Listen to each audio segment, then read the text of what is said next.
Speaker যতই বলেন সরকারের কোনো দায়িত্ব নাই, এই কথা বললে দেশবাসী মানবে না। কারণ এই ব্যক্তি তো এই সরকারের আমলে প্রমোশন পেয়েছে, পোস্টিং পেয়েছে, এবং এই সরকার আমলে চাকরি থাকা অবস্থায় এই সমস্ত সম্পত্তি সে ক্রয় করেছে এবং দুর্নীতি করেছে। এবং মাননীয় স্পিকার, আমি আপনার মাধ্যমে দাবি করব, যত সরকারি আমলা আছে, এই এমপি যারা আছে, যারা পলিটিক্যাল পার্টির নেতারা আছে, তাদের সবার হিসাব আপনি নেন।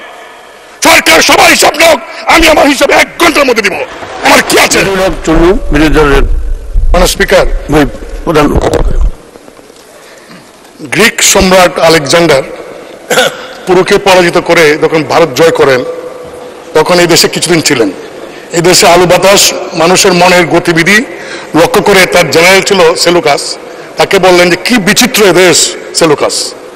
মাননীয় স্পিকার, আসলে কি বিচিত্র। আজকের প্রথম আলো সম্পাদকীয়তে আছে আমাদের একজন পুলিশ অফিসার, সরকারি কর্মচারী, 2010 সালের 11 অক্টোবর হাতে লেখা সবুজ পাসপোর্ট নবায়ন করতে যান, যেটা নাকি সাধারণ পাবলিকের জন্য। সরকারি কর্মচারীদের জন্য কিন্তু নীল পাসপোর্ট, এবং তিনি সেটা নবায়ন করেন।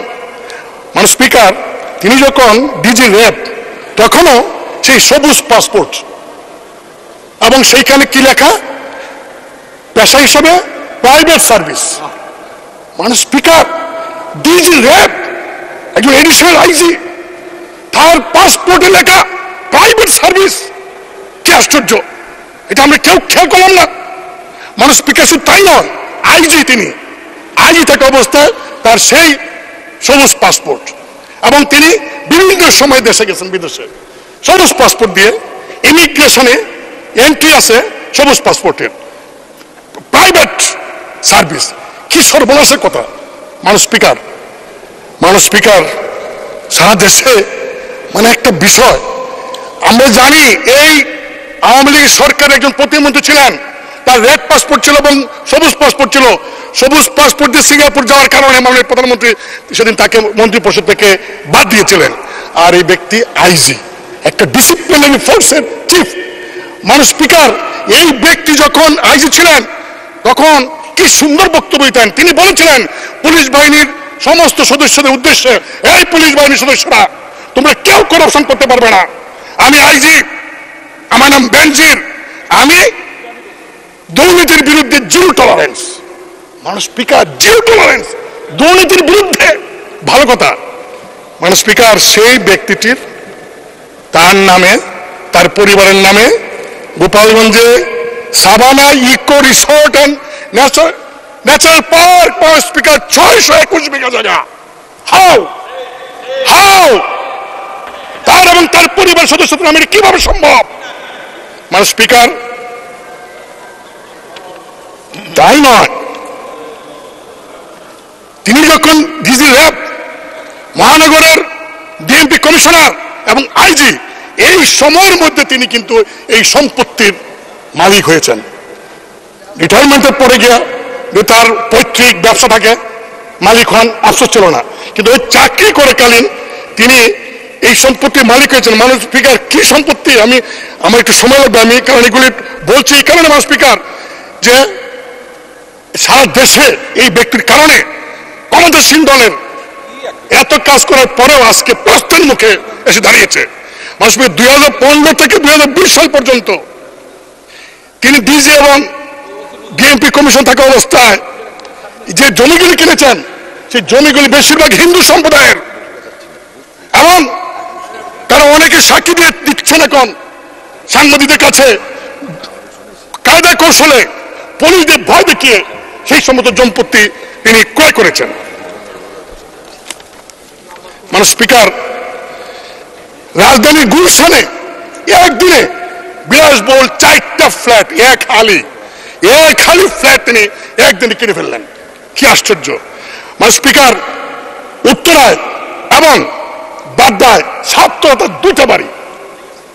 বাওয়াল রিসোর্ট, যে রিসোর্টে অভিযোগ প্রায় 30-40 বিঘা জায়গা বনের, এবং সেই বন বিভাগ থেকে এখন বলা হচ্ছে তাদের জায়গা দখল করে বাওয়াল রিসোর্ট করা হয়েছে, সেটারও আমরা জানতে পারলাম 25% শেয়ারের মালিক তিনি।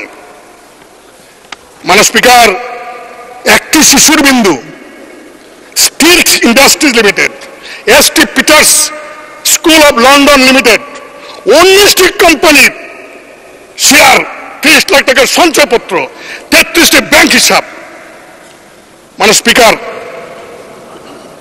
শুধু তাই নয়,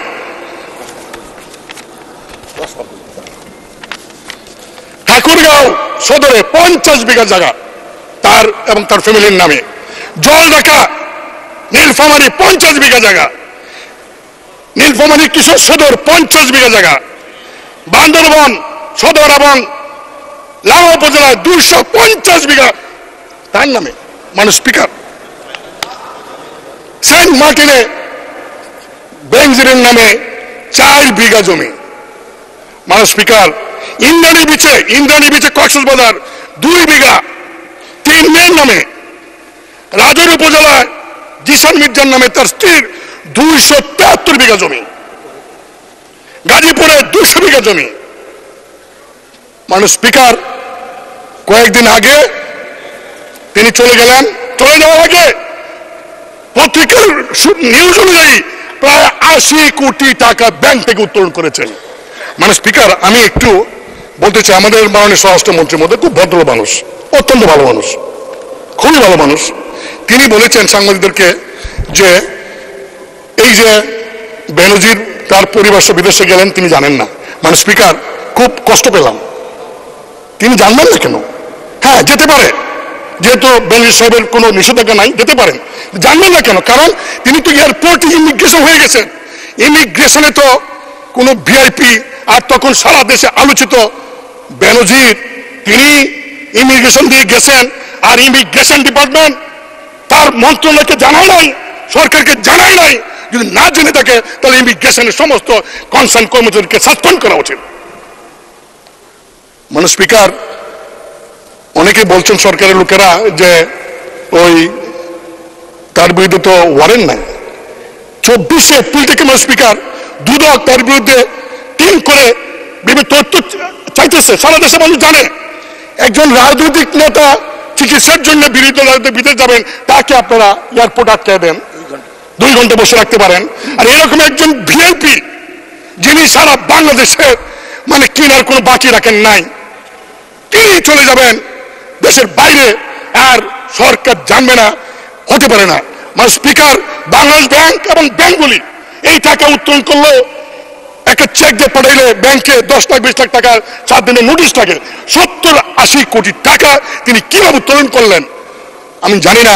মানে স্পিকার, সরকার এত বাহিনী, সরকার এত এজেন্সি আছে, তারা কি খবর রাখেন? তারা কেন সরকারকে এইগুলি জানেন না? মানে স্পিকার, 2 টন গম যদি বিক্রি করে ইউনিয়নের মেম্বার, তার বিরুদ্ধে মামলা হয়ে যায়। একজন এমপি এলাকায় কাবিকার কাকে কি দিল সেটা পত্রিকা ফলাও হয়ে যায়, হ্যাঁ, মামলা হয়। আর কৃষকের 50,000 লোনের জন্য অ্যারেস্ট করা হয়। আর মাননীয় স্পিকার, এই লোকটি মানে এরকম অবস্থা, এত কোটি কোটি টাকা, এত সম্পত্তি কিভাবে সম্ভব হলো? কেন সরকার দেখলেন না? মানে স্পিকার, যতই বলেন সরকার এখন দায়িত্ব নাই, এই কথা বললে দেশবাসী মানবে না। কারণ এই ব্যক্তি তো এই সরকার আমলে প্রমোশন পেয়েছে, পোস্টিং পেয়েছে, এবং এই সরকার আমলে চাকরি থাকা অবস্থায় এই সমস্ত সম্পত্তি সে ক্রয় করেছে এবং দুর্নীতি করেছে। আর সে বলে দুর্নীতির বিরুদ্ধে জিরো টলারেন্স। মাননীয় স্পিকার, আমি শুধু এটুকু বলবো যে এই বিষয়টাকে গুরুত্ব দিয়ে যদি সরকার ব্যবস্থা না নেন, দুদক তদন্ত করছে, তদন্ত বছরের পর বছর যদি চলে, এই তদন্ত যদি শেষ না হয় এবং যদি কোর্টে গিয়ে বিচার না হয়, মানে স্পিকার, তাহলে দেখা যাবে আরো যারা আছে বেনজির, তারা আস্কার পাবে। এবং মানে স্পিকার, আমি আপনার মাধ্যমে দাবি করব, যত সরকারি আমলা আছে, এই এমপি যারা আছে, যারা পলিটিক্যাল পার্টির নেতারা আছে, তাদের সবার হিসাব আপনি নেন। সরকার সবার হিসাব নেওক, আমি আমার হিসাবে 1 ঘন্টার মধ্যে দিব। আমার কি আছে, আমাদের কি আছে? মানে স্পিকার, এই যে বিভিন্ন এলাকায় বাড়ি হচ্ছে, গাড়ি হচ্ছে, রেজিস্ট্রেশনের গাড়ি, আমরা টাকা পাই না বাজেটে, আমরা ইনকাম ট্যাক্স ধরতে পারি না। অথচ এই রিসোর্ট, এই যে লাক্সারিয়াস লাইফ লিড করে, একজন বাড়ির মধ্যে বিদেশি ফিটিংস লাগায়, এগুলি কেন অর্থ মন্ত্রণালয় দেখেন না, দেখে এই ট্যাক্সের ব্যবস্থা করেন না, তাহলে টাকা অভাব হয় না। মানুষ স্পিকার, আমি শেষে একটা কথা বলে শেষ করব। আজকে এই একজন সরকারি কর্মচারীর এত বড় দুর্নীতি কারণে এইটাই প্রমাণ হয়েছে যে সব সম্ভবের দেশ বাংলাদেশ। ধন্যবাদ মাননীয় স্পিকার।